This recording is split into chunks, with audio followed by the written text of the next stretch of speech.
श्रीवास्तव भी जुड़ रहे हैं, उनसे करते हैं ज़रा बातचीत। और इंडेक्सेस पे उनका बहुत स्ट्रॉन्ग पकड़ रहती है, टेक्निकल्स के मास्टर्स हैं वो। तो इसलिए रोहित सर बहुत बहुत शुक्रिया, थैंक यू वेरी मच। आज आप बहुत ही टाइमली जुड़े हैं।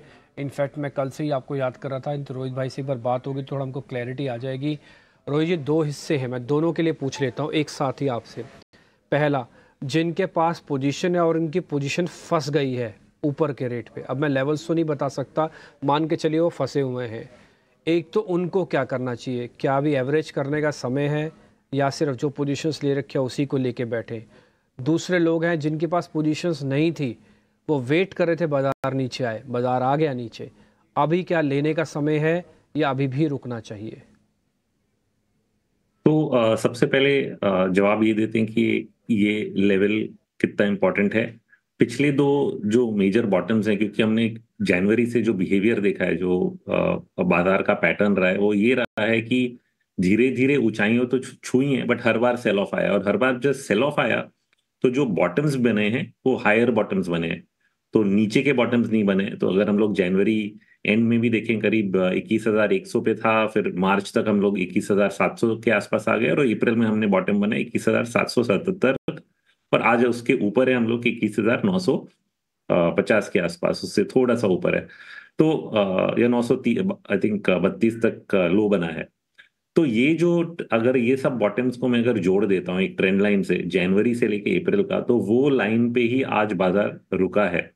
तो क्या यहाँ बॉटम हो जाएगा, ये चीज हम लोग शाम तक अपने नजर में रखेंगे। और अगर बाजार कहीं ना कहीं पॉजिटिव हो जाता है, तो मैं ये मानूंगा कि यस, यहाँ पे एक बार बाजार रुक गया है और शायद वापस ऊपर की तरफ चल सकता है। तो ये फिर यहाँ पे जो बात आती है कि जो एग्जिस्टिंग ट्रेड्स हैं वो क्या इधर एड अप कर सकते हैं, ऐसा मौका बनेगा, बट ये कंफर्मेशन मिल जाए कि यहाँ फिर से गिरावट नहीं हो रही है। नीचे में फिर से भी अगर गिरता है, तो जो अप्रैल का लो है, तब तक हम लोग ये चीज मेंटेन करेंगे कि ये एक पुल बैक ही है, विच इज 21,777। हाँ, तो 21,777 का जब तक लो नहीं तोड़ रहा है, तब तक ये मानेंगे कि ये गिरावट पुल बैक है और वापस ऊपर ऊपर की तरफ जाएगी। तो जितने उसके नंबर के पास आती है, उतना रिस्क रिवॉर्ड जो है वो फेवरेबल होता है। अच्छा, वो लेवल अगर टूट गया तो जरूर एक ऐसा पॉइंट आएगा जहां पे हम लोग कहेंगे कि एक बार तो निकल जाना बेहतर है, कि कहीं ना कहीं यहाँ से और 400-500 पॉइंट ना निकल जाए। सो ये सेटअप है, ये ट्रेड सेटअप है जो ध्यान में रखना है। तो आज के लिए हमें ध्यान ये देना पड़ेगा कि बाजार पॉजिटिव यहाँ से होता है कि नहीं, पूरा दिन देना पड़ेगा इसको समझने के लिए। अब इन्वेस्टर्स के लिए तो dip is a good opportunity, but इसमें रोटेशन का ध्यान रखें, क्योंकि क्या हो रहा है कि पिछले 4 महीनों में ये अप डाउन जिगजैग मूवमेंट में हर बार कुछ सेक्टर्स हैं जो ज्यादा गिरते हैं और दूसरे हैं जो ज्यादा बढ़ते हैं उसके बाद। तो बीच में पीएसयूज चल गए, पीएसयूज में बार बार करेक्शन आ रहा है, और अभी शायद थोड़ा ज्यादा वीक दिख रहे हैं। वैसे ही हम लोग जैसे बड़ी कंपनी है रिलायंस इंडस्ट्रीज, उसने भी काफी वीकनेस रिसेंटली देखी है। क्या ये करेक्शन हो गया, तो उसको थोड़ा समय देना पड़ेगा। बट जहां पे स्ट्रेंथ वापस नजर आने लग गई है, तो पिछले 6 दिनों का अगर हम लोग डिक्लाइन देखेंगे, तो उसमें जो रिलेटिव स्ट्रेंथ है वो दो सेक्टर्स में दिख रहा है, एक तो ऑटो स्टॉक्स में और दूसरा एफएमसीजी में। तो ये स्ट्रॉन्ग एरियाज हो गए जहां पे इन्वेस्टर्स अटेम्प्ट कर सकते हैं कि यहाँ पे ले लें, क्योंकि फॉल में वो ज्यादा गिर नहीं रहे। तो एक आध दिन अगर थोड़ा बहुत यहाँ से 50-60 पॉइंट गिरता भी है, तो उससे ज्यादा इन्वेस्टर्स को फर्क नहीं पड़ेगा। So it's a good time to buy stronger sectors, rotation को ध्यान रखते हुए। ये नहीं कि जो चीज पहले चल रही थी वो जरूरी आज भी चलते जाए, क्योंकि कहीं ना कहीं करेक्शन है, eventually they will go up.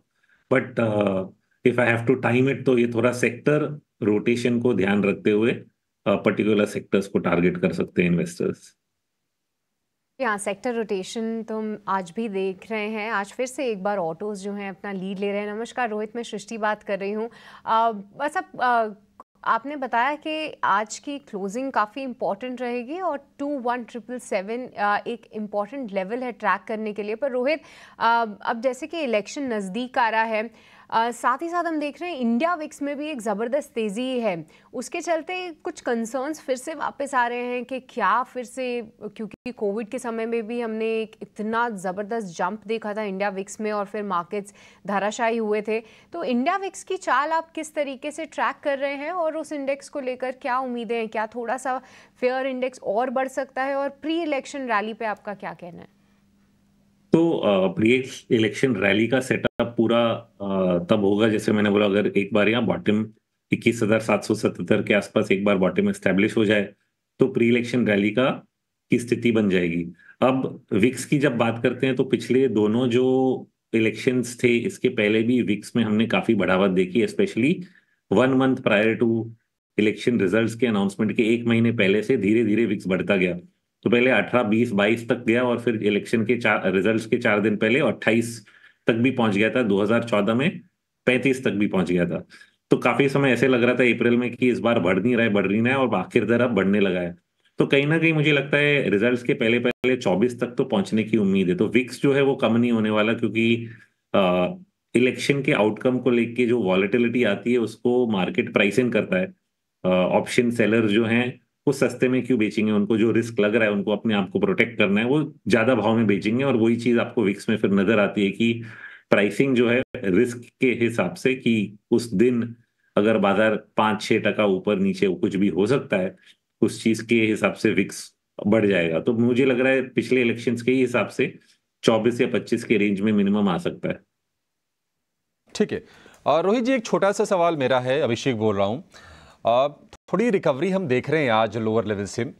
कौन से लेवल के ऊपर जाकर हम ये सोचेंगे कि निफ्टी अब सेफ हो गया? वो कौन सा लेवल होगा? और दूसरी चीज, शॉर्ट वाले कौन से लेवल तक एक्टिव रहें, कहां तक उनके लिए मौके बन सकते हैं इस उछाल पर भी? तो कट ऑफ पॉइंट में मंदोडियों के लिए बोलूंगा करीब 22,204 के आसपास।